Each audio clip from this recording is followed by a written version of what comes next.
What if finding the courage to speak up could truly change your life? How you're seen, heard, and understood. This audiobook is a guide to unlocking your authentic voice so you can connect deeper, lead with confidence, and make an impact that lasts. Your story deserves to be heard. Introduction. Why bold communication wins. Imagine this. You walk into any room, meeting, or conversation and instantly command attention. Not because you're the loudest, but because every word you say lands with power, clarity, and confidence.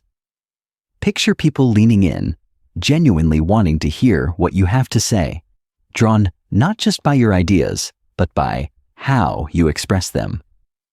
What if I told you that this magnetic, persuasive communication isn't reserved for the naturally gifted or the extroverted? What if it's a skill, one you can master, and one that could transform every corner of your life? Welcome to Speak Easy, Win Hard, Communication for the Bold and Brave. This title isn't just catchy, it's a declaration. Bold communication is your secret weapon in a world drowning in noise and distraction. It's the difference between being overlooked and being unstoppable. It's about speaking your truth clearly, connecting deeply, and influencing with integrity, all while standing unapologetically in your power. Why does bold communication matter more than ever? Because the world is faster, louder, and more complex than it's ever been.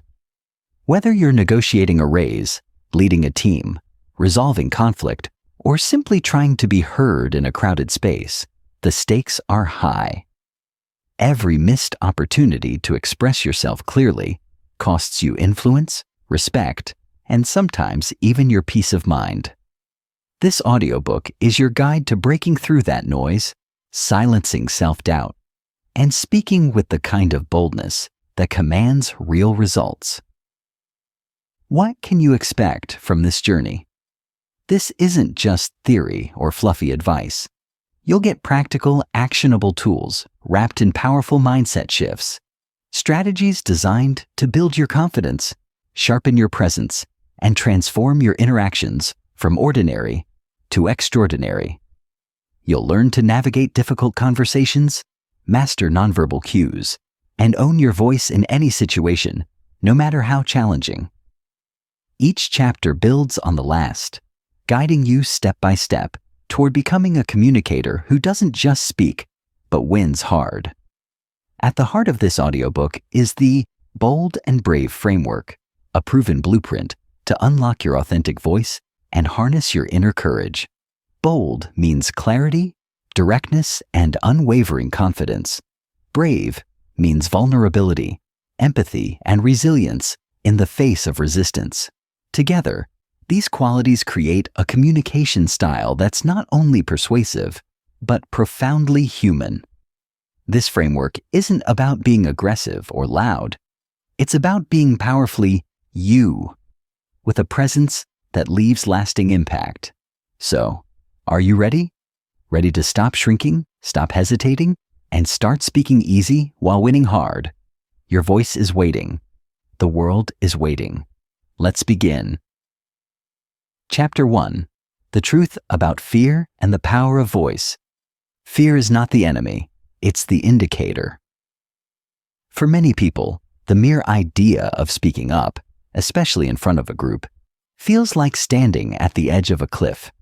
Your chest tightens, your mouth dries, your thoughts scatter like startled birds. What most don't realize is that this reaction isn't irrational. It's biological.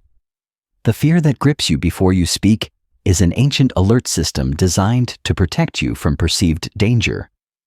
Thousands of years ago, speaking out of turn or challenging a group leader could mean exile or worse. In tribal societies, isolation was a death sentence, so the brain evolved to prioritize social safety. Today, that same brain doesn't differentiate between a critical meeting with your manager and being surrounded by tigers. The amygdala, the emotional command center, fires off alarms the same way, flooding your body with stress hormones to ready you for escape. That's why your voice quivers. That's why your heart pounds. The fear of public speaking is not irrational. It's deeply rational from a survival standpoint. But here's the crux. While the danger is no longer physical, the consequences of silence are very real. In today's world, being invisible, failing to speak when it counts, can lead to missed opportunities, stagnation, and disconnection. Fear, then, is not the enemy. It is an indicator. It shows you where your growth lies. It points to the threshold between who you've been and who you're capable of becoming. Bold communication begins not by suppressing fear, but by learning to stand beside it and speak anyway. People often assume that those who speak boldly are fearless. This is a myth. The bold aren't void of fear. They are familiar with it. They've felt the panic rise and still open their mouths. They've stood in discomfort long enough to build tolerance, and with that tolerance comes power. What separates bold communicators from the rest is not talent, charisma, or genetics. It is the ability to act despite internal resistance. Every time you speak your truth, even when your hands shake or your throat tightens, you train your body to survive vulnerability. The more you do it, the more your nervous system learns that expression is not a threat, but a form of strength. This is what speak easy truly means. Not that it's always easy to speak, but that ease is cultivated through repetition, resilience, and presence. Each word you say with courage builds trust in yourself. And that trust is the foundation of every great communicator. You cannot fake your way into confidence. You must build it, moment by moment, by facing what you'd rather avoid. The voice beneath the voice. At some point, most of us stopped speaking freely. We may not remember when it happened. Perhaps it was in a classroom, when a teacher's glare told us to sit down. Maybe it was at the dinner table, when our ideas were dismissed, or our emotions mocked. Over time, these seemingly minor moments form a psychological sediment, layer after layer dulling our voice, muting our truth, teaching us to second-guess every word before it leaves our lips. The result is not just timidity, it's fragmentation. We speak in parts. We share the polished version, the agreeable angle, the version we think others want to hear. But underneath that curated communication lies a deeper voice, the voice we rarely use. It is raw, unfiltered, potent. It holds our true opinions, our unspoken desires, our buried rage, and vulnerable hope. That voice is not gone. It is simply hidden beneath years of adaptation. Reclaiming it is not an act of rebellion. It is an act of self-reunion. The journey to powerful communication starts by locating that hidden voice. It requires silence, not as a retreat, but as a listening practice. You must be willing to sit with your discomfort and ask, what do I really want to say? What am I afraid will happen if I say it? Most people don't struggle to find words because they lack vocabulary. They struggle because they are terrified of consequences. Will I sound foolish? Will I offend someone? Will they still like me? These questions don't just haunt personal interactions. They hijack professional communication too. In meetings, we withhold dissenting opinions. In relationships, we sugarcoat needs. In interviews, we become versions of ourselves we think are hireable. But bold communication demands that we bring the full, aligned self into every room. This doesn't mean being reckless. It means being real. It means finding a way to be truthful without being destructive, assertive without being aggressive, authentic without being indulgent. That level of communication can only arise from a foundation of inner clarity. You must know your values, your motives, and your non-negotiables. When you speak from that place, your voice cuts through noise not because it's loud, but because it's resonant. People feel it, not just hear it. The voice beneath the voice is often afraid, not because it is weak, but because it remembers. It remembers being silenced, being punished for honesty, being overlooked. Part of the work of becoming a bold communicator is acknowledging those wounds without letting them dictate your behavior. You must tell yourself the truth. Yes, I was hurt. Yes, I was dismissed, but I survived. And now I choose not to shrink. Speaking powerfully is a process of integration. You bring the fearful parts of yourself into the light and say, "You're coming with me." This act of inner unity changes everything. When you speak, people sense something different. Not just competence, but congruence. Congruence is magnetic. It builds trust without explanation. You stop trying to be convincing and instead become compelling.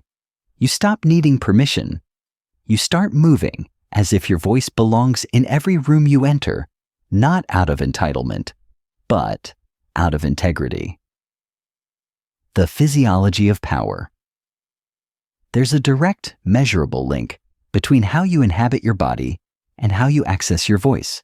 Your breath, posture, and movement all affect your ability to communicate with conviction.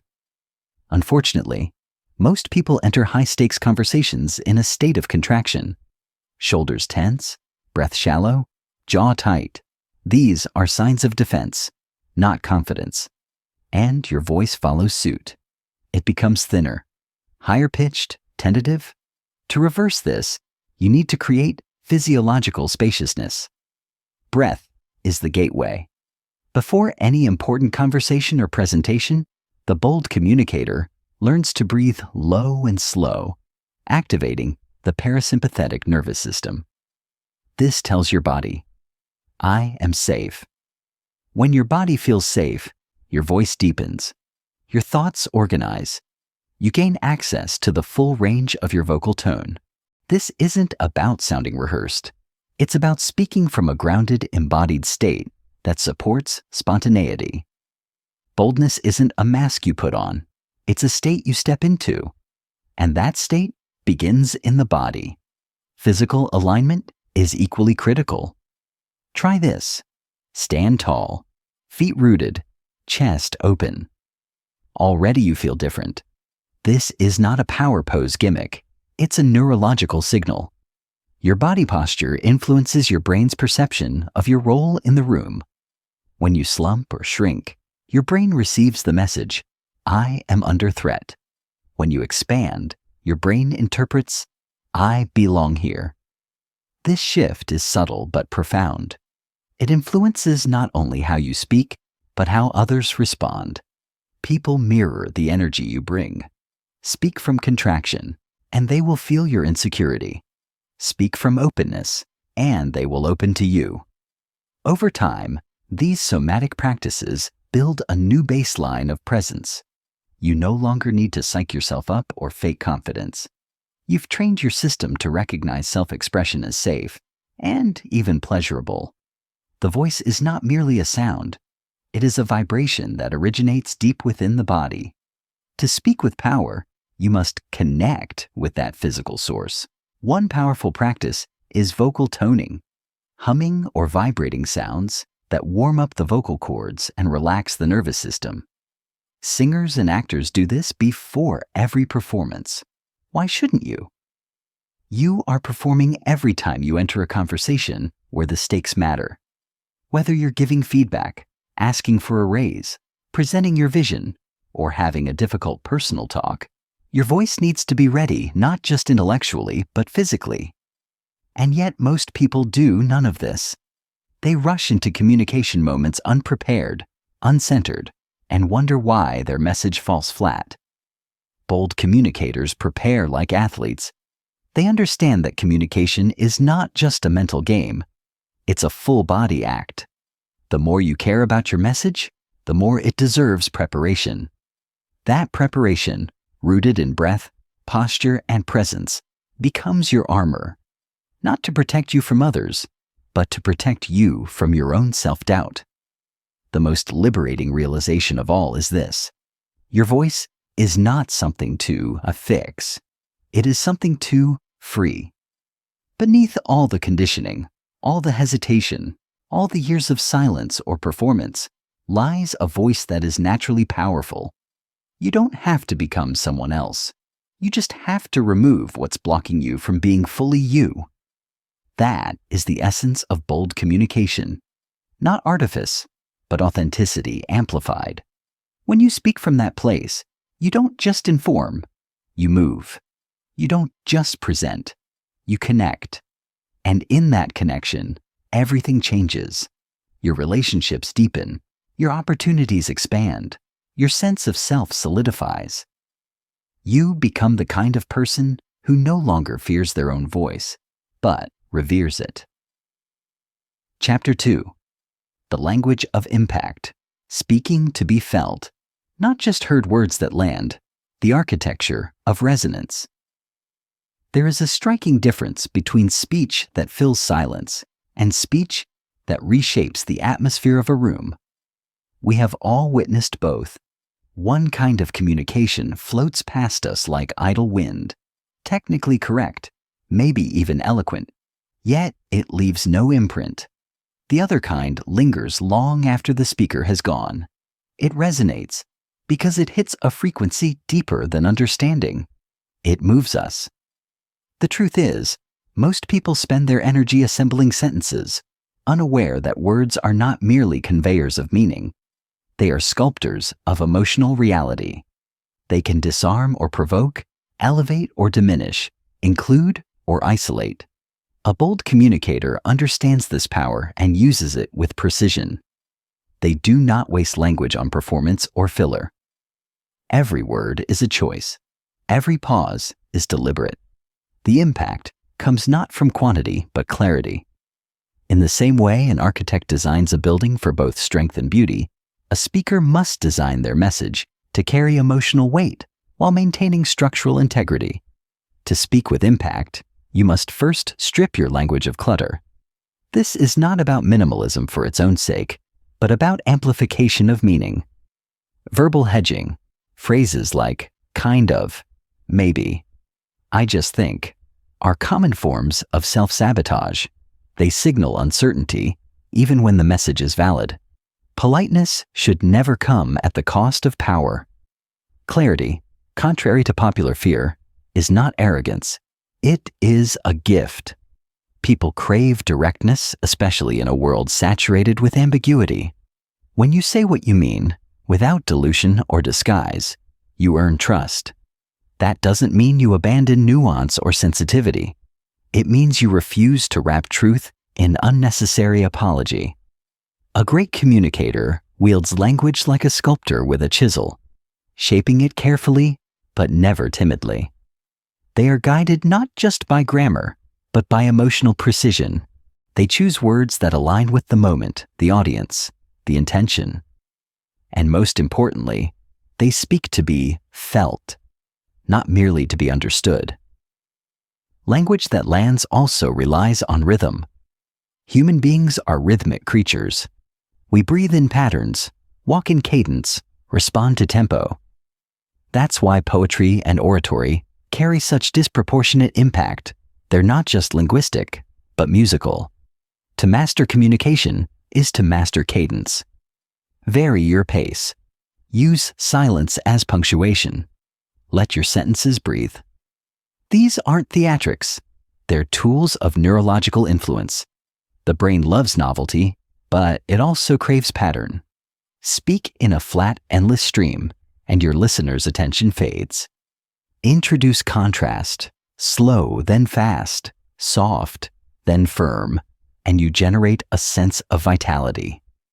Every conversation becomes a dance, every presentation a score. You don't need to become a performer. You need to become intentional. When your message is designed not just to inform but to awaken, you cross the threshold into real influence. That is what it means to speak impactfully. Not to dominate attention, but to earn and elevate it. Emotional intelligence in real time. Effective communication is not only what you say, but what you sense while saying it. Emotional intelligence in real time is the ability to read the emotional undercurrent of any interaction and adjust your communication without abandoning your message. This is more than empathy. It's awareness in motion. Imagine delivering a presentation and noticing your audience shift uncomfortably. Do you push through as planned, or do you adapt? Do you acknowledge the energy shift? Ask a question, recalibrate. The most magnetic communicators are constantly tuning into their environment, not to appease, but to connect. They speak with the room, not at it. And this skill is what allows them to hold attention not just for minutes, but for meaning.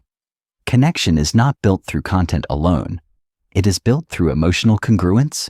When your tone, energy, and message are aligned with the lived experience of your listeners, you create trust. When you ignore their signals, you break it. Real-time emotional intelligence requires 3 things: self-awareness, other awareness, and regulation. Self-awareness means knowing your triggers and tendencies. If you're someone who shuts down under pressure, you need to recognize that before it hijacks your voice. If you overtalk when nervous, learn to notice that surge and breathe instead. Other awareness is about noticing microsignals in others: the furrowed brow, the distracted gaze, the pause before they respond. These are clues. They tell you how your message is landing. They reveal resistance, curiosity, or confusion. Regulation is the ability to adjust without abandoning yourself. That is critical. It's not about people-pleasing or shifting to whatever the audience wants to hear. It's about flexing your delivery while remaining rooted in your truth. This agility, the dance between conviction and attunement, is the hallmark of high-impact communicators. But none of this is possible if you're trapped in your head. The greatest barrier to real-time emotional intelligence is internal noise. Overanalyzing your words, judging your performance, worrying about judgment. That noise blocks your ability to truly listen and respond. To quiet it, you must shift your focus outward. This doesn't mean ignoring yourself.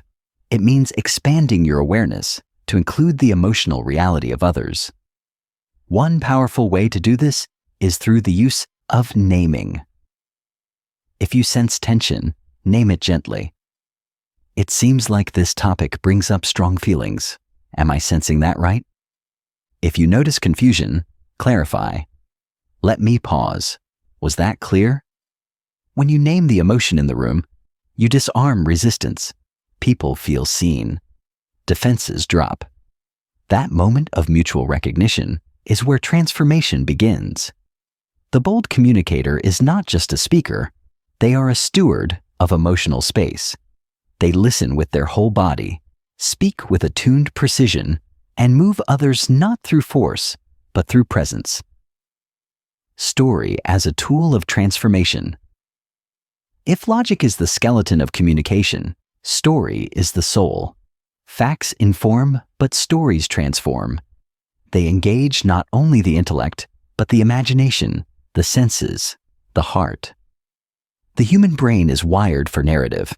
Before we had data or doctrines, we had stories. Around fires, in caves, across generations, stories were how we made sense of the world, how we transmitted values, warned of dangers, passed on wisdom. Today, the contexts have changed, but the impact of story remains unrivaled. A well-told story bypasses skepticism and touches something primal. It allows the listener to drop their defenses and step into a shared emotional world.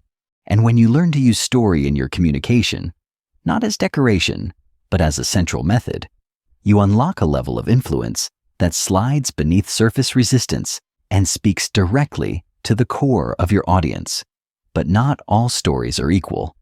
The key is relevance. A story that meanders or exists solely for entertainment weakens the message. A story that is tightly aligned with the point you are making, however, becomes an anchor. When you tell a story, ask yourself, what emotional journey am I inviting my listener into? Where do they begin, and what transformation do I want them to feel? A powerful story has stakes. It involves tension, decision, consequence. It doesn't require dramatic events. It requires emotional truth. A story about a failed project, a hard conversation, a personal turning point, when told with honesty and clarity, can carry more power than the most impressive credentials. Vulnerability is your advantage. When you share a part of yourself, not polished, but real, you invite trust, and that trust makes your message unforgettable. People may forget your slides, your data, even your clever phrasing, but they will remember the story that made them feel something. To integrate storytelling into your communication, begin collecting moments, not grand events. Moments. A time you almost quit. A lesson you learned the hard way. A conversation that changed you. These moments are the raw material of impact. When you prepare to speak, don't just prepare information. Prepare transformation. Ask, what is the story that brings this to life? Practice telling it aloud. Feel where it resonates in your body. Trim the excess. Sharpen the arc. Let your emotions show. A good story doesn't just explain, it compels. It turns listeners into participants. And when combined with clear messaging and emotional intelligence, it creates an irresistible force. That's when communication becomes more than a tool. It becomes a form of leadership, not through authority, but through invitation. You don't say, listen to me because I know more. You say, come with me. I've been where you are. That shift changes everything. It dissolves hierarchy. It creates movement. And in a world desperate for connection and meaning, the bold communicator who speaks through story doesn't just deliver messages, they spark change. Chapter 3. Presence is power. How to own the room without saying a word, the unspoken conversation. Long before your first word lands in a room, your presence has already made a statement.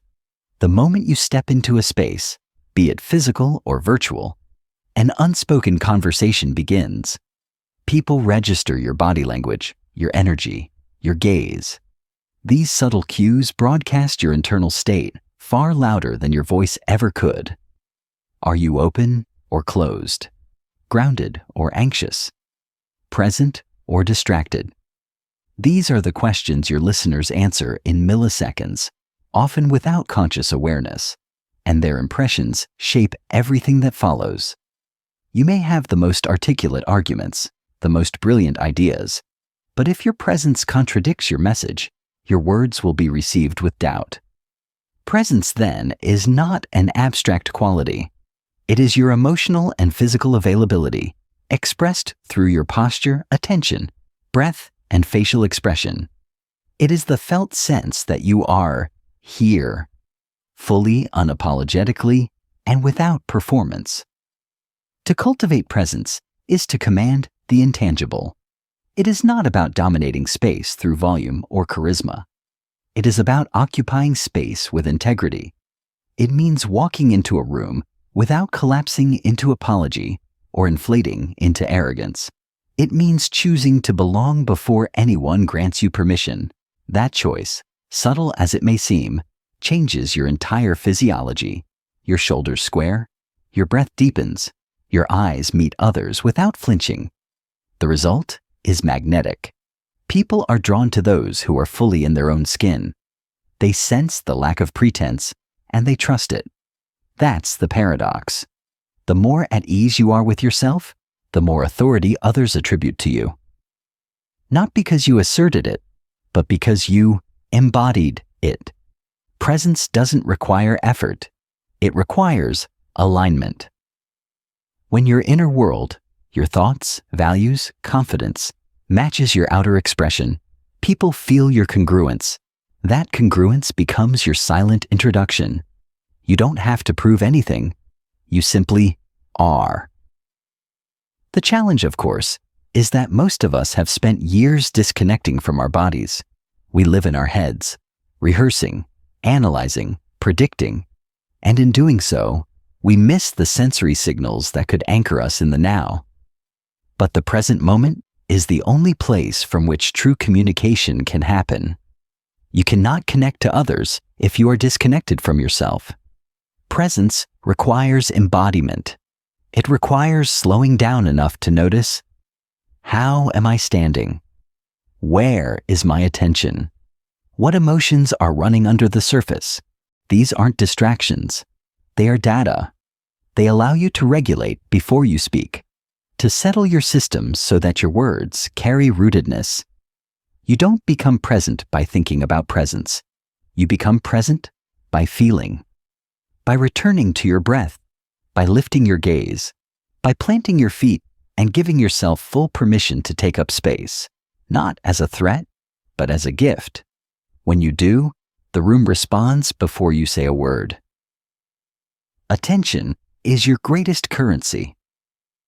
In an age of hyperstimulation, attention is no longer a given. It is a precious, traded currency. The person who can hold and direct attention wields disproportionate influence. But here's the twist. You cannot command attention if you cannot give it. That's the secret most overlook. Powerful communicators aren't magnetic because they constantly seek to be noticed. They are magnetic because they are deeply noticing. They pay exquisite attention to the people around them. They notice the shift in tone, the pause before the question, the subtle excitement in someone's eyes. This level of attention creates a rare experience, being seen. And in a world addicted to distraction, being truly seen feels miraculous. When you give someone the gift of full presence, their defenses soften, their listening deepens. Your words land differently, not because they're louder or smarter, but because the relationship between speaker and listener has shifted. It is no longer transactional. It becomes relational. To wield attention deliberately, you must first reclaim your own. Most people enter conversations half present. They are half listening while rehearsing their response. They check their phones between questions. They nod while thinking about their next meeting. This fractured attention is not only obvious, it is contagious. When you are scattered, your audience mirrors that energy. When you are anchored, so are they. The bold communicator learns to protect their attention like a sacred resource. They silence internal chatter. They clear distractions. They show up on purpose. That clarity radiates. It makes others feel safe, important, and valued. You do not need to overwhelm people with charisma. You need to offer them the rare experience of undivided focus. That alone elevates your presence from forgettable to unforgettable. It's also important to recognize that attention flows directionally. In any interaction, energy moves. When you speak, you transmit. When you listen, you receive. To lead a room with presence, you must know when to expand and when to contract. Expansion is the moment you speak boldly, share your insight, offer direction. Contraction is the moment you listen, absorb, and recalibrate. Most people lean too hard in one direction. They either dominate space or withdraw from it. Presence is about dynamic modulation. You sense when the energy in the room needs a surge, so you rise. You sense when the energy needs containment, so you step back. This level of sensitivity doesn't make you reactive. It makes you responsive. And responsiveness is one of the clearest markers of presence. When people feel that you are not just on, but with them, adjusting, engaging, evolving, they trust you. They remember you. And they invite you deeper into the conversation, not because you pushed, but because you matched their moment. Space, silence, and the power of the pause. In communication, silence is often misunderstood. Many fear it, fill it, or fumble through it, as though every empty second is a sign of failure. But bold communicators understand that silence is not absence. It is presence intensified. It is the pause that creates emphasis, the breath that builds anticipation, the stillness that demands attention. When used with intention, silence becomes one of the most powerful tools in your communicative arsenal. It allows your words to settle, your listener to absorb, your point to punctuate.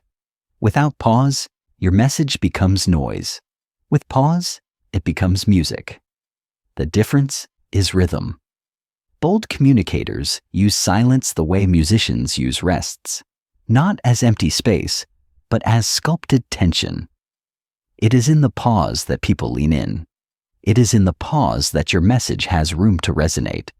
The courage to pause comes from security. Insecure speakers rush.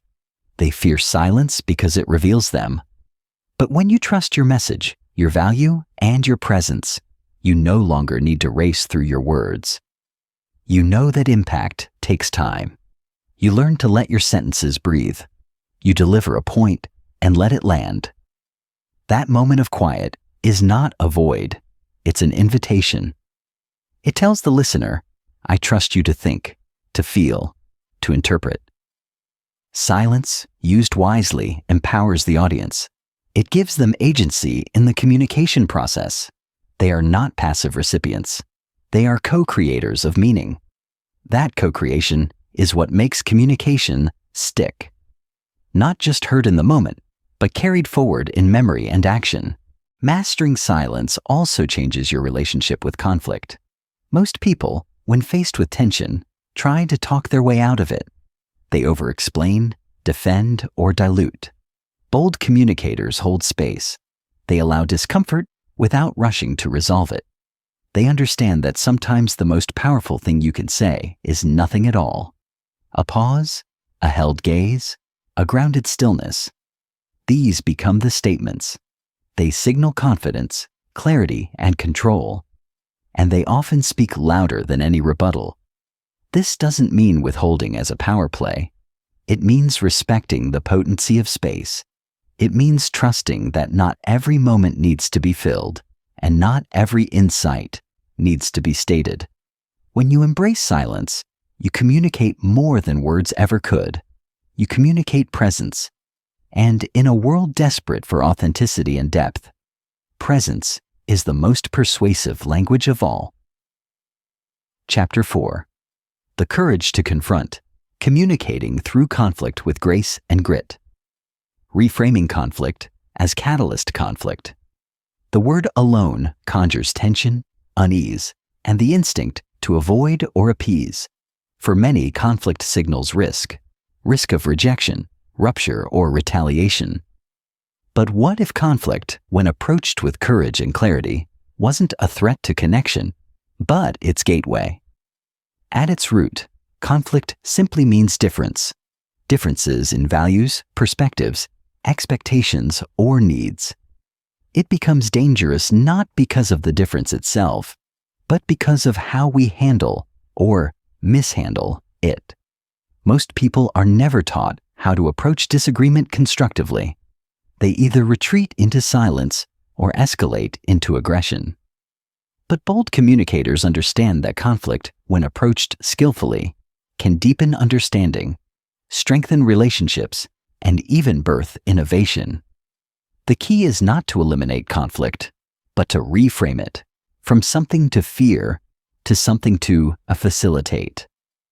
Conflict becomes the pressure point through which honesty emerges, where unspoken assumptions surface, and where deeper truths can be negotiated. To shift your relationship with conflict, you must first examine your internal narrative around it.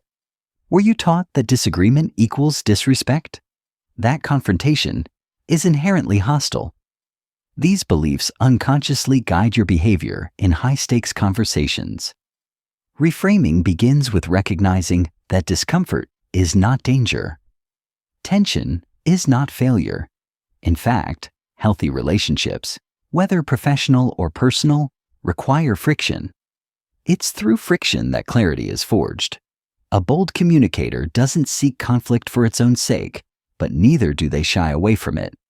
They see it as a doorway, one that, if walked through with integrity, can yield resolution, transformation, and mutual respect. This perspective shift changes everything. No longer are you a passive reactor to conflict. You become an intentional navigator of it.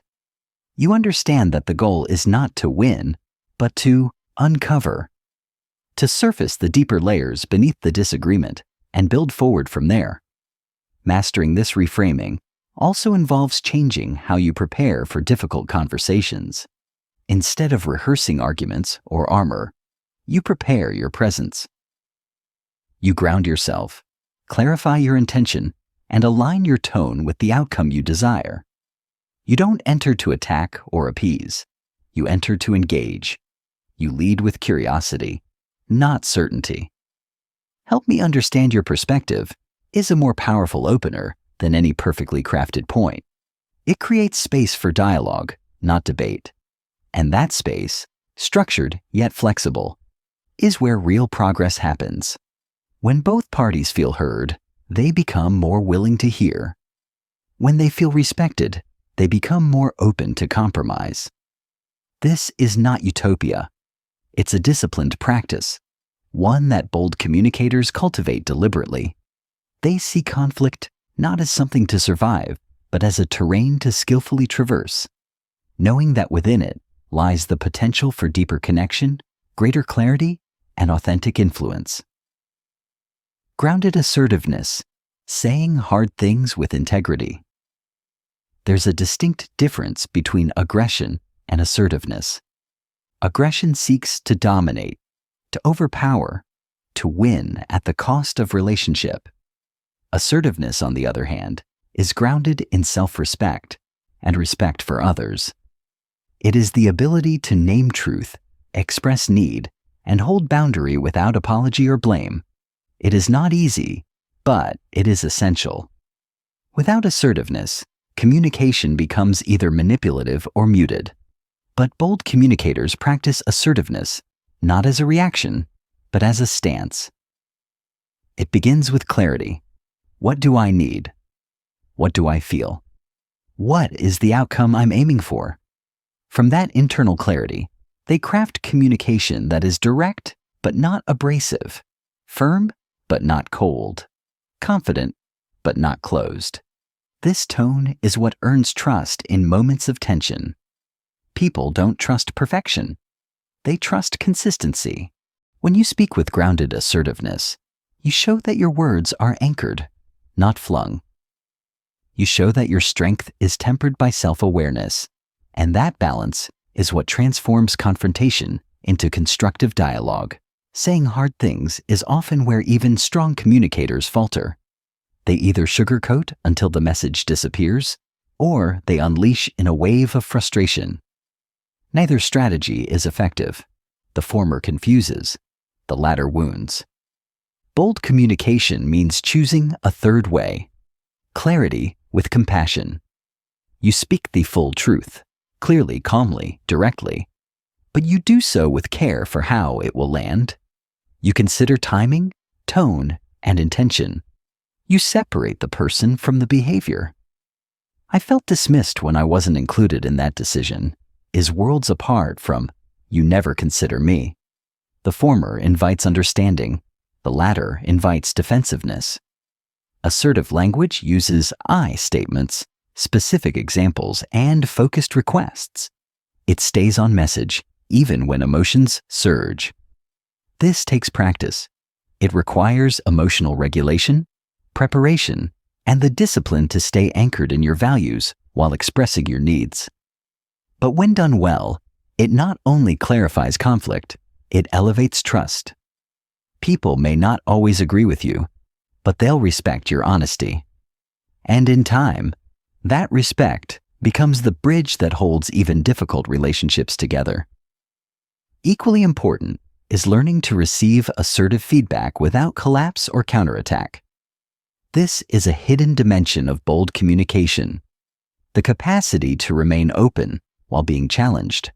Defensive listening kills dialogue, but grounded listening, listening to understand, not just to respond, creates room for resolution. It allows the other person to feel safe in their truth, even when it conflicts with yours. Bold communicators do not fear challenge because they are secure in their stance. They do not crumble at critique because their self-worth is not up for negotiation. They evaluate feedback without absorbing insult, and this maturity, this rare combination of backbone and openness, transforms tension into mutual growth. It models a new standard for how humans can disagree, not by retreating or attacking, but by meeting each other honestly, holding space for discomfort, and walking through it with grace. Navigating emotional heat with strategic calm. There are moments in communication when emotion floods the room, when voices rise, breath shortens, eyes flash. These moments are crossroads. They can lead to rupture or repair, depending on how they are handled. And in those emotionally charged spaces, the bold communicator becomes a regulator. Not by denying emotion, but by containing it. They understand that emotional heat is not inherently bad. It often signals passion, unmet need, or pain. But unmanaged, it burns. It distorts meaning, escalates conflict, and shuts down listening. Strategic calm is the antidote. It's not a suppression of feeling, but a skillful holding of feeling. It's the capacity to remain clear-headed and grounded in the face of intensity, to breathe instead of brace, to respond instead of react. This calm is not performative. It is earned through inner work. It is the result of knowing your triggers, owning your story, and building tools for emotional self-regulation. And it becomes your superpower in difficult conversations. In practice, strategic calm looks like slowing down when everything in you wants to speed up. It means pausing before replying to a heated comment. It means using a softer tone when the atmosphere hardens. It means being willing to call a timeout when a conversation becomes unproductive. This feels too heated for either of us to think clearly. Let's take 5 minutes and come back. These moves are not signs of weakness. They're acts of leadership. They show that you value resolution over ego, connection over performance. They set a tone that invites others to match your regulation. Emotional states are contagious. When you stay calm, you help others downregulate. When you escalate, they follow. That's why strategic calm is a leadership skill, not just a communication tool. It gives you influence when words alone fail. It allows you to steer the emotional current of the room without needing to control it. But achieving this calm in the moment requires preparation behind the scenes. You must build the muscle before the storm hits. That means practicing self-regulation in low-stakes moments, catching the clench in your jaw, noticing the tightening in your chest, breathing through small frustrations. Over time, these micro-practices build resilience. They give you access to your full intelligence in moments of heat. And when you combine emotional regulation with assertive clarity and presence, you become a communicator who can lead through anything. You don't shrink from conflict, you move through it. You don't react impulsively, you respond with precision. And most importantly, you do all of it in a way that honors both your truth and the humanity of the other person. That is the essence of courageous communication. It is not loud or showy. It is not about who speaks the most or wins the debate. It is about who leads the conversation toward deeper understanding, clearer alignment, and real connection. Chapter 5. Stories that stick, crafting narratives that captivate and convince, the neuroscience of storytelling, why stories move us. Storytelling is not merely a decorative element in communication. It is a primal force wired into the very architecture of our brains. From the earliest humans gathered around fires to today's digital age, stories have been the vehicle through which knowledge, values, and culture travel across generations. But why do stories hold such power? The answer lies in how our brains process information. When you tell a story, your listener's brain lights up in ways that pure facts or data never can. Neuroimaging studies reveal that hearing a well-crafted narrative activates not only the language processing centers, but also sensory and motor areas, meaning your audience experiences your story as if they are inside it. They smell the rain, feel the tension, see the colors. This immersive quality engages empathy, creating a connection between speaker and listener that facts alone cannot achieve. Beyond engagement, stories create meaning. They help us organize information into coherent patterns, making abstract or complex ideas relatable and memorable. The human brain craves structure, and stories provide it. A beginning, middle, and end, with conflict and resolution, characters and stakes. This structure acts like a mental map, helping listeners anchor new concepts in familiar emotional frameworks. For the bold communicator, this means that stories are not just tools for entertainment. They are strategic instruments for persuasion and influence. When you wrap your message in a story, you bypass resistance and bypass skepticism. You engage the listener's imagination and emotions simultaneously, creating fertile ground for ideas to take root and flourish. This dual engagement is why stories stick. Why we remember the tales told around campfires more vividly than the dry facts listed in textbooks. But storytelling is also a biological bonding mechanism. When you share a story, you release oxytocin, the so-called love hormone, in your listener's brain, fostering trust and social connection. This neurochemical effect makes your audience more open, more receptive, and more willing to follow your lead. It transforms communication from a transactional exchange into a relational experience. In this way, stories become bridges, not just conveying information, but creating a shared emotional landscape. This is why great leaders, marketers, teachers, and influencers rely on storytelling as the backbone of their communication. It is the most ancient and effective way to inspire action and build loyalty. To master storytelling is to master the art of influence itself. Building your narrative architecture, elements of a compelling story. Crafting stories that captivate and convince requires more than passion. It demands intentional design. The first step is understanding the core elements that make a story compelling: character, conflict, transformation, and resolution. Every powerful story centers around a character, often the speaker or the listener, who encounters a challenge or conflict that must be navigated. This conflict creates tension, the essential ingredient that holds attention and propels the narrative forward. But tension alone is not enough. The story must also show transformation, a journey from problem to solution, from confusion to clarity, from weakness to strength. This arc of change gives the story meaning and emotional resonance. Finally, resolution provides closure, but not necessarily a neat ending. Instead, it should leave room for reflection, invitation, or call to action. When constructing your story, begin with the why. Why are you telling this story? What purpose does it serve in your communication? Align your narrative with the emotional core of your message. Are you inspiring hope, challenging assumptions, teaching a lesson?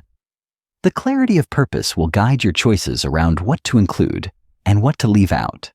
Trim every detail that doesn't serve your intention, as extraneous information dilutes impact. Use vivid sensory details to paint scenes and evoke feelings, but avoid overloading your audience. Balance description with pacing, allowing moments of tension and relief. Effective storytelling is a dance between clarity and mystery, between detail and openness. Voice is another critical dimension. Your style, the rhythm of your speech, your tone, your pauses, shapes how your story lands. A conversational tone invites intimacy. A measured, deliberate cadence builds gravity. Humor lightens tension and builds rapport. Experiment with these tools to find the voice that best suits your story and audience. Remember, stories are living entities. They adapt with each telling. The bold communicator pays attention to how their audience responds and tweaks the narrative accordingly. This responsiveness is what transforms storytelling from a monologue into a dialogue, even when only one person speaks. It is the interplay between speaker and listener that animates the story and makes it memorable. Storytelling in high-stakes communication, when the pressure is on storytelling, shines in everyday conversations, but it becomes a critical superpower when stakes are high, during negotiations, presentations, leadership moments, or crisis management. In these situations, facts alone rarely suffice. People need connection, reassurance, and clarity amid uncertainty. A well-timed story humanizes the abstract and anchors complex ideas in relatable experience. It breaks down barriers by inviting listeners into a shared narrative space, but high-stakes storytelling requires heightened awareness and precision. You must be attuned not only to your message, but also to your audience's emotional state, cultural context, and potential objections. Preparation is key. Anticipate the questions and concerns that may arise, and preemptively weave answers into your story. Use stories to illustrate credibility, demonstrate empathy, and model desired behaviors. For example, instead of abstractly stating, "We've overcome challenges before," recount a vivid anecdote of a past obstacle and how your team or you navigated it. This concrete example builds trust and reduces fear. In tense negotiations, stories can shift power dynamics by reframing the conversation. A well-chosen narrative invites empathy and reduces defensiveness. It signals that you understand the other side's reality, paving the way for collaboration rather than confrontation. Timing and delivery are equally critical. In high-pressure moments, nerves can push speakers toward rushing or becoming overly scripted, but the most effective stories unfold naturally, with emotional truth and authenticity. Practice until your narrative becomes second nature, so you can adapt fluidly to the moment. Use strategic pauses to allow key points to resonate. Watch your audience for cues and adjust your emphasis accordingly. High-stakes storytelling is an act of courage because it requires vulnerability and presence under pressure. Yet it is precisely this courage that transforms communication from a transactional exchange into a moment of shared humanity and breakthrough. When done well, storytelling in these moments not only conveys information, but inspires action, builds alignment, and forges lasting connections. Chapter 6. Listen like a leader. The art of active, empathic, and strategic listening beyond hearing. The transformative power of active listening. Listening is often misunderstood as a passive act, simply the absence of speaking. But for the bold communicator, listening is a dynamic, powerful skill that requires deliberate attention and engagement. Active listening means more than hearing words. It means absorbing, interpreting, and responding to the full meaning behind the message. It demands your mental and emotional presence, your eyes, ears, and heart fully tuned in to the speaker. In a world dominated by distractions and divided attention, the gift of truly listening is rare and invaluable. When you listen actively, you signal respect and validation. You show that the other person matters, not just as a means to your agenda, but as a whole human being with thoughts, feelings, and needs. Active listening transforms communication from a transactional exchange into a relational process. It enables deeper understanding, reduces misunderstandings, and opens doors to collaboration. Neuroscience reveals that when people feel heard, their brains release oxytocin, fostering trust and lowering defensive barriers. This physiological shift creates space for openness and vulnerability, essential ingredients for authentic connection. Practically, active listening involves techniques like paraphrasing to confirm understanding, asking open-ended questions to invite elaboration, and using nonverbal cues, such as nodding or maintaining eye contact, to convey attentiveness.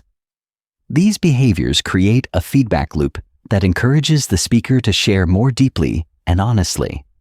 But active listening also requires managing your own internal distractions, your assumptions, judgments, and urges to interrupt or plan your next response.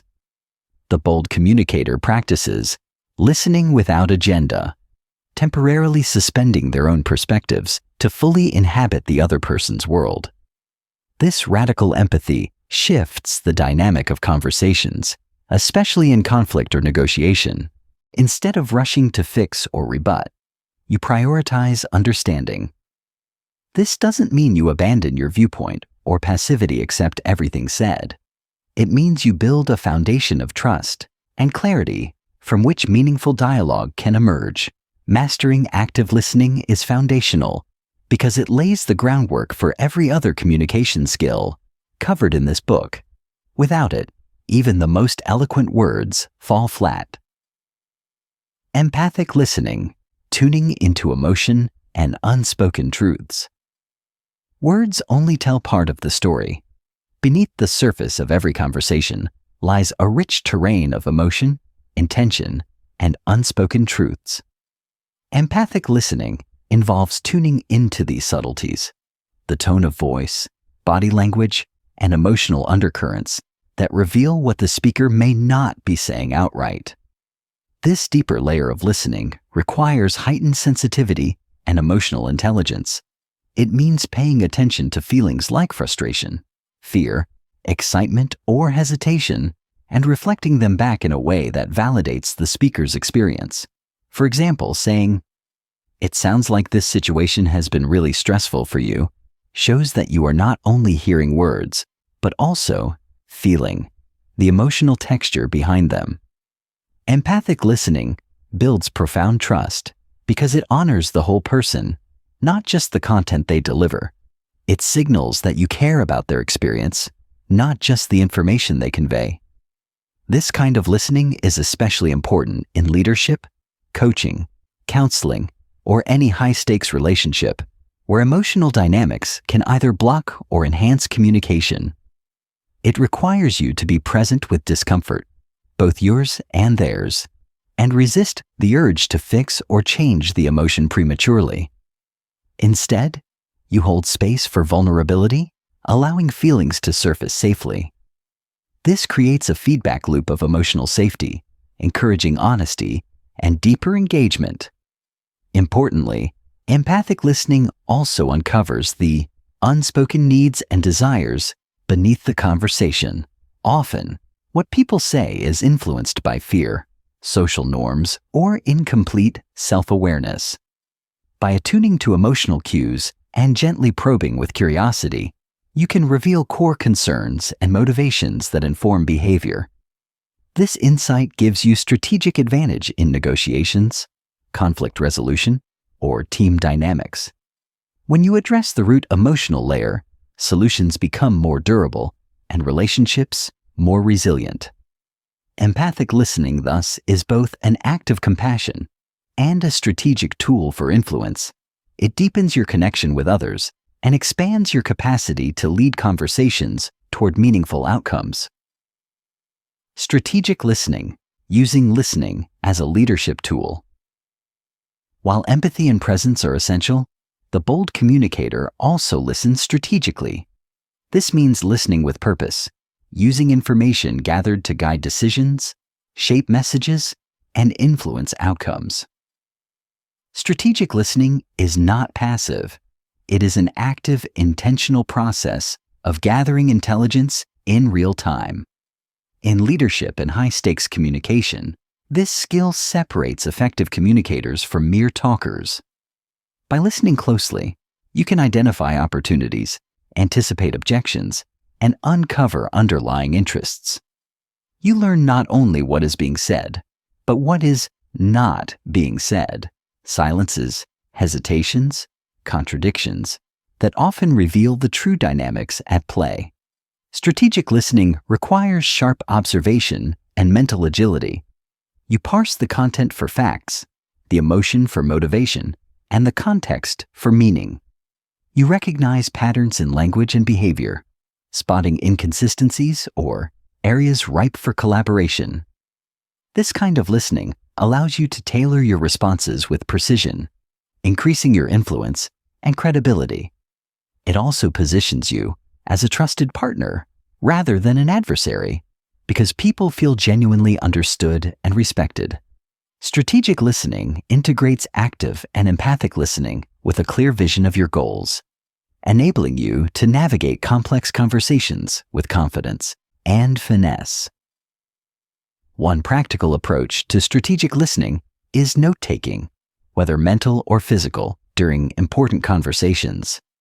Capturing key points, emotional shifts, and implicit concerns helps you synthesize information and plan next steps. Another is reflective questioning, which guides the conversation without dominating it. Questions like, "What's most important to you here?" Or, "Can you help me understand what's behind that concern?" Invite deeper disclosure and alignment. The bold communicator uses these techniques not to manipulate, but to co-create clarity and trust. Listening becomes an act of leadership, a deliberate, skillful way to shape outcomes while honoring the dignity and perspective of all involved. Through this balance of empathy and strategy, communication transforms from mere exchange to powerful collaboration. Chapter 7. The Power of Presence. Mastering Nonverbal Communication to Command Respect and Connect Deeply. The silent language, understanding the impact of nonverbal cues. Communication is far more than the words we speak. In fact, research estimates that more than 70% of all communication is nonverbal. This silent language encompasses everything from facial expressions and eye contact to posture, gestures, tone of voice, and even the use of personal space.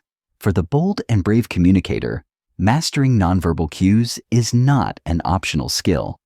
It is foundational to commanding respect and forging authentic connections. Nonverbal communication carries the emotional subtext that words often fail to capture. It reveals confidence or insecurity, openness or defensiveness, sincerity or duplicity. When your verbal message aligns with your nonverbal signals, your communication feels credible and compelling. But when these signals conflict, listeners instinctively trust the nonverbal, sensing something amiss even if they cannot articulate it. Understanding the silent language begins with heightened self-awareness. How do you carry yourself when you enter a room? What does your facial expression communicate before you say a word? Even the smallest gestures, crossing your arms, tilting your head, or tapping your fingers, can send powerful messages that influence how others perceive and respond to you. Body language functions as a subconscious amplifier of your inner state. When you feel confident and centered, your posture naturally expands. Your gestures are purposeful. Your gaze steady. This coherence between inner state and outer expression creates magnetic presence. Conversely, when you are anxious or uncertain, your body betrays you with closed-off postures, fidgeting, or lack of eye contact, eroding your influence before you even speak. But nonverbal communication is not just about self-presentation. It is a two-way street. Reading others' nonverbal signals equips you to respond with empathy and adapt your approach. For example, noticing a colleague's tightened jaw or avoidance of eye contact can alert you to unspoken tension or discomfort. The bold communicator uses these cues as guideposts, adjusting tone or topic to maintain rapport. In group settings, scanning the room for subtle signs of engagement or resistance helps you tailor your delivery to maximize impact. Mastery of nonverbal communication means moving beyond surface gestures into the nuanced art of energetic attunement, tuning into the feelings and intentions flowing beneath the spoken words. Cultivating presence, how to embody confidence and authenticity. Presence is the magnetic quality that makes others listen when you speak. The invisible aura that commands attention without demanding it. It is not about dominating or performing, but about being fully and authentically there in the moment. Cultivating presence requires cultivating inner calm and focus, which in turn manifest outwardly in confident, grounded body language and vocal delivery. At its core, presence is a practice of self-mastery, developing the ability to regulate your nervous system so you can stay centered even in high-pressure situations. One powerful tool to build presence is breath. Conscious, steady breathing anchors you in the present and calms the physiological effects of stress. When you inhale deeply and exhale fully, your voice gains strength and resonance. Your movements become more deliberate. Your eyes sparkle with connection. Another key element is posture. Standing or sitting with an open chest, relaxed shoulders, and balanced weight distribution communicates that you are available and engaged. Avoid the common pitfalls of slouching, shifting weight nervously, or hiding behind crossed arms. Instead, imagine your body as a tree rooted firmly to the earth, stable yet flexible. Authenticity is equally essential. People sense when you are putting on a persona versus when you are genuinely expressing your values and emotions. Authentic presence invites trust because it conveys honesty and vulnerability. This doesn't mean revealing everything or losing professionalism. It means being honest about your intentions, acknowledging uncertainty when it exists, and expressing your passion sincerely.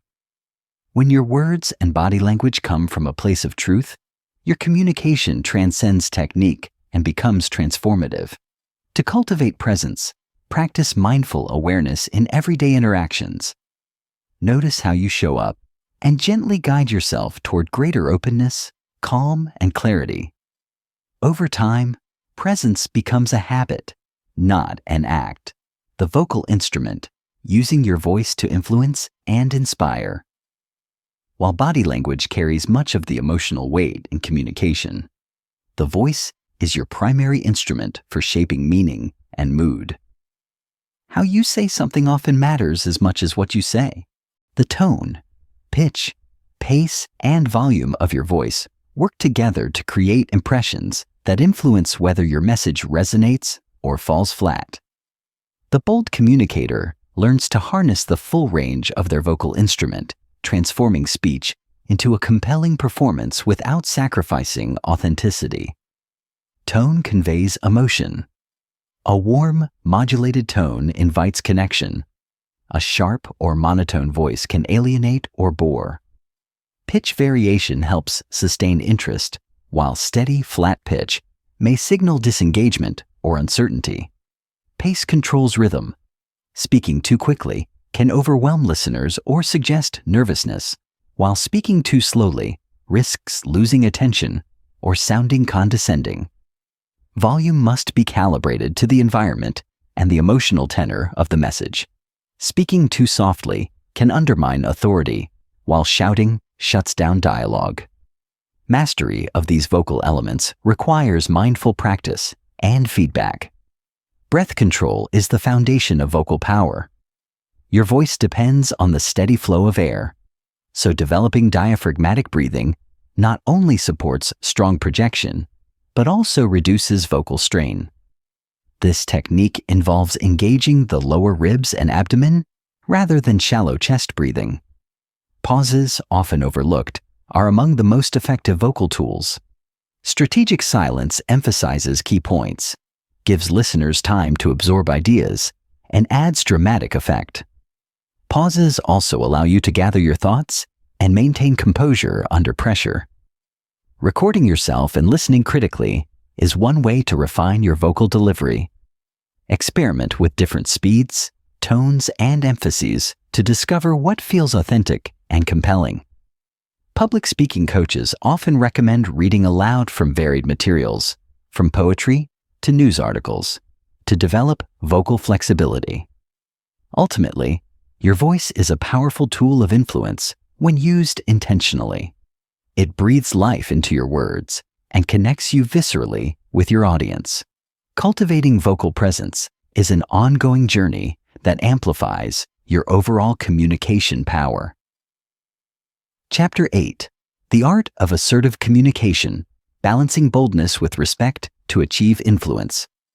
Defining assertiveness, what it is and what it isn't. Assertiveness is often misunderstood, mistakenly equated with aggression or stubbornness. But at its core, it is a balanced form of communication that honors both your own needs and the needs of others. It is the ability to express your thoughts, feelings, and desires openly and honestly while respecting the perspectives and rights of those around you. For the bold communicator, assertiveness is not about overpowering others or dominating conversations. It is about standing firmly in your truth with clarity and confidence, without sacrificing empathy or collaboration. The difference between assertiveness and aggression lies in intention and delivery. Aggression seeks to win at all costs, often through intimidation or coercion. Assertiveness seeks mutual understanding and solutions through candid dialogue. Mastering assertive communication requires deep self-awareness. It involves recognizing your boundaries and values and communicating them in ways that invite respect rather than resistance. When you communicate assertively, you model self-respect and encourage others to do the same. This dynamic shifts interactions from power struggles to productive exchanges. Assertiveness also includes the capacity to say no without guilt and to ask for what you want without hesitation. It is a skill that requires practice and courage, especially in cultures or environments where passivity or aggression dominate.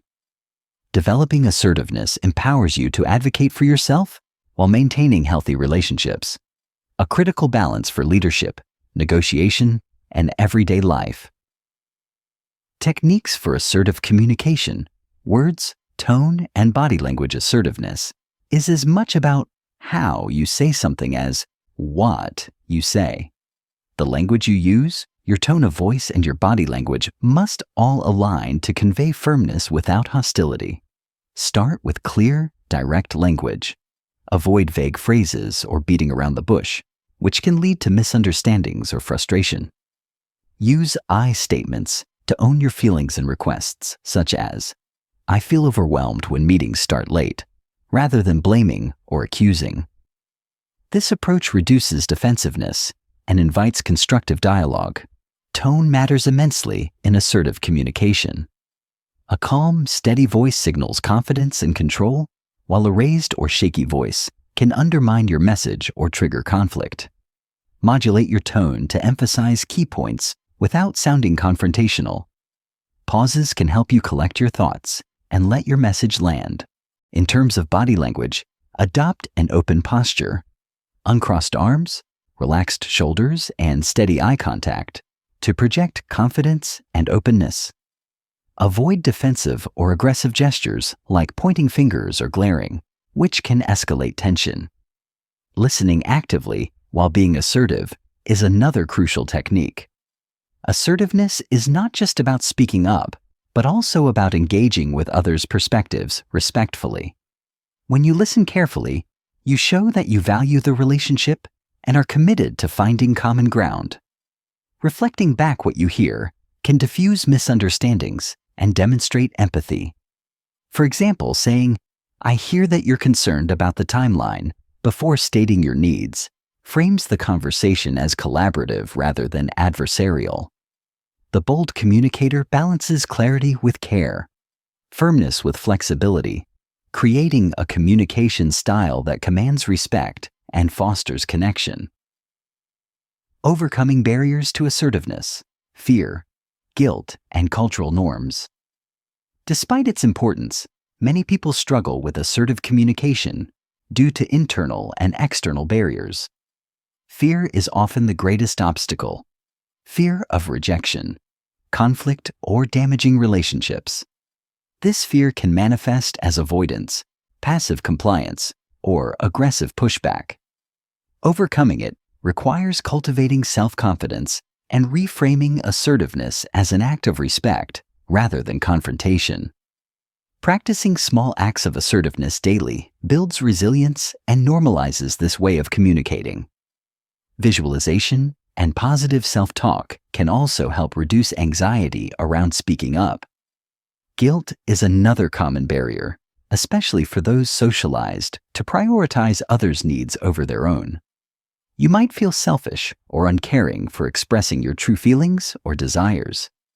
Reframing assertiveness as self-care and a foundation for healthy relationships helps counter this guilt. Remember, when you communicate your boundaries clearly, you enable others to do the same, creating a culture of mutual respect. Cultural norms add complexity to assertiveness, as different societies have varying expectations about directness, hierarchy, and gender roles. Understanding these cultural dimensions is essential for effective communication in diverse contexts. For example, in some cultures, indirect communication is preferred to maintain harmony, while in others, blunt honesty is valued. The bold communicator navigates these nuances with cultural sensitivity, adapting assertiveness to fit the context without losing authenticity. This requires observation, empathy, and sometimes explicit dialogue about communication preferences. By recognizing and addressing these barriers, you can expand your assertive communication skills and confidently express yourself in any situation. Chapter 9. Navigating Conflict with Grace, Turning Disagreements into Opportunities for Growth. Understanding the nature of conflict, why it happens, and what it reveals. Conflict is often seen as a negative, something to be avoided at all costs.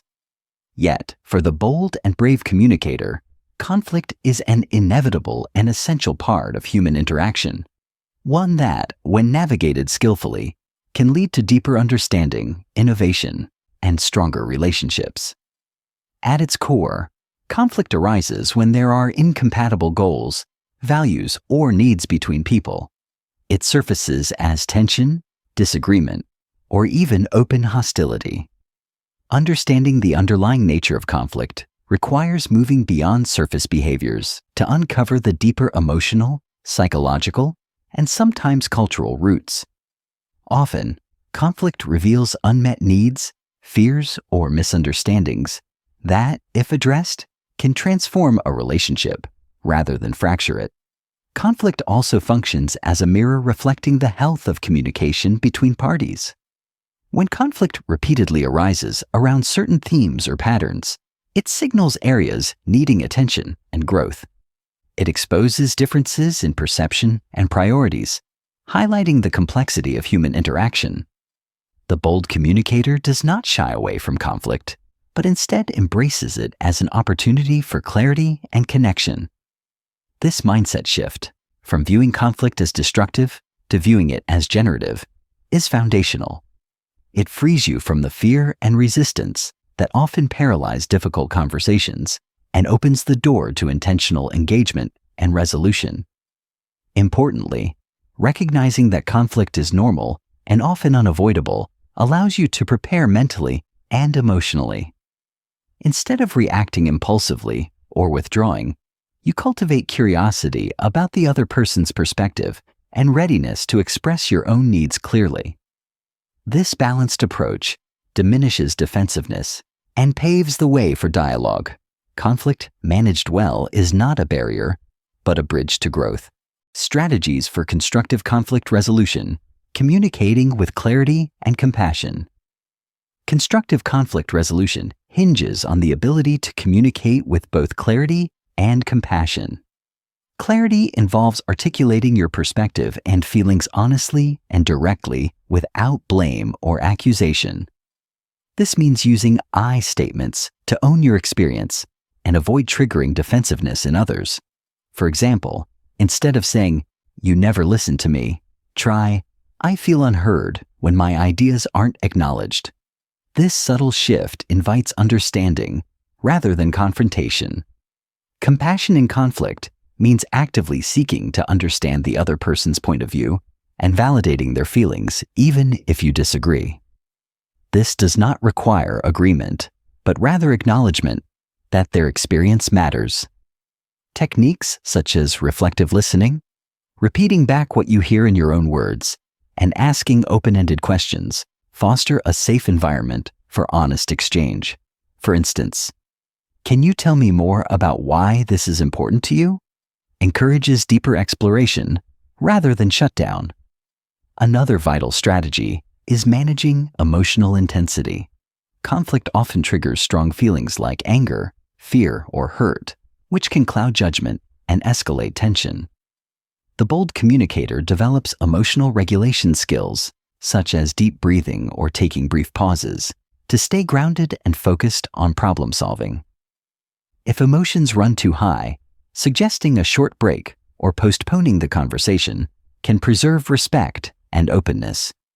Finally, collaborative problem-solving shifts the focus from winning to finding solutions that meet as many needs as possible.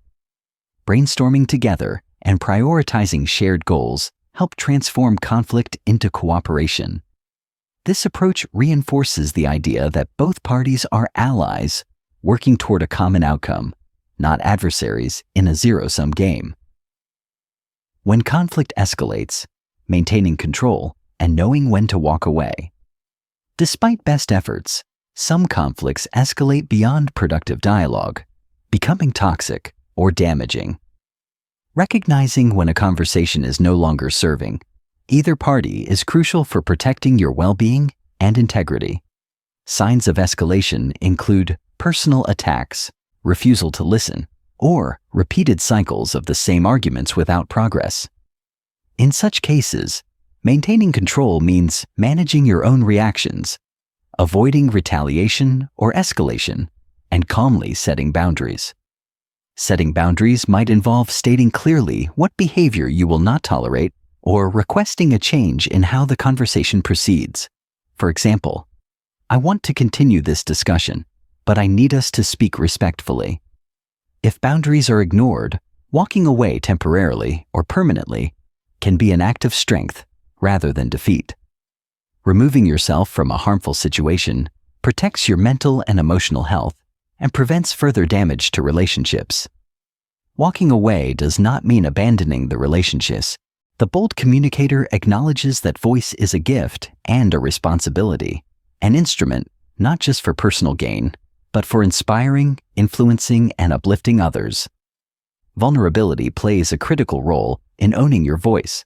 It is tempting to hide behind polished speeches or guarded words, but true power often emerges when you reveal your authentic self, your fears, your imperfections, and your passions. Vulnerability invites trust and creates intimacy in communication, turning listeners into allies and collaborators. It is this humanizing quality that separates compelling communicators from mere speakers. Courage and vulnerability go hand in hand. To speak your truth boldly is to risk discomfort, but also to invite transformation. Lifelong learning, the communicator's commitment to growth mastery of communication, is not a destination, but a lifelong journey. The landscape of human interaction constantly evolves, shaped by cultural shifts, technological advances, and personal growth. The bold and brave communicator embraces this reality by committing to continual learning and adaptation. This commitment means seeking feedback, reflecting on experiences, and remaining open to new perspectives and techniques. Lifelong learning involves both formal and informal avenues. It might include workshops, coaching, or courses on public speaking, emotional intelligence, or negotiation skills. Equally important are everyday opportunities, observing effective communicators, reading widely, journaling about interactions, or simply practicing mindfulness to deepen self-awareness. Each interaction is a laboratory for experimentation and improvement. The communicator who treats every conversation as a chance to learn gains both skill and wisdom over time. Adapting to different contexts and audiences is a critical aspect of this growth mindset. What works in one setting or culture may not translate to another, so flexibility is key. This requires humility, the recognition that no matter how skilled you become, there is always more to understand about others and yourself. The bold communicator remains curious and resilient, viewing setbacks as feedback rather than failure. Through ongoing practice and reflection, you refine your voice, sharpen your presence, and expand your influence.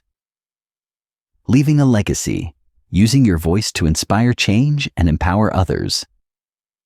Beyond personal mastery, communication carries the potential to create lasting impact, shaping cultures, influencing movements, and empowering future generations. As a bold and brave communicator, you have the opportunity, and arguably the responsibility, to use your voice not just for yourself, but for a greater purpose. Leaving a legacy through communication means using your skills to inspire change, elevate marginalized voices, and foster environments where others can also speak easily and win hard. Legacy begins with intention. What mark do you want to leave on your family, community, or profession? How can your words create ripple effects beyond the immediate moment? Communicators who lead with purpose often become catalysts for progress, whether by championing innovation in the workplace, advocating for social justice, or mentoring emerging leaders. Your voice can be a beacon, encouraging others to find and use their own voices boldly. Empowerment is at the heart of this legacy. Teaching and modeling effective communication lifts others, building confidence and connection in a multiplying cycle. This might involve formal mentorship, public speaking engagements, writing, or simply embodying the communication principles in daily life. When you communicate with integrity and courage, you inspire others to do the same. Your legacy is not measured solely by your words, but by the transformative power your communication unleashes in the lives you touch. As you embrace your voice fully, commit to growth endlessly, and use your communication to inspire and empower, you fulfill the promise of being a bold and brave communicator. The journey is challenging, but profoundly rewarding, one that shapes not only your own story, but the stories of countless others.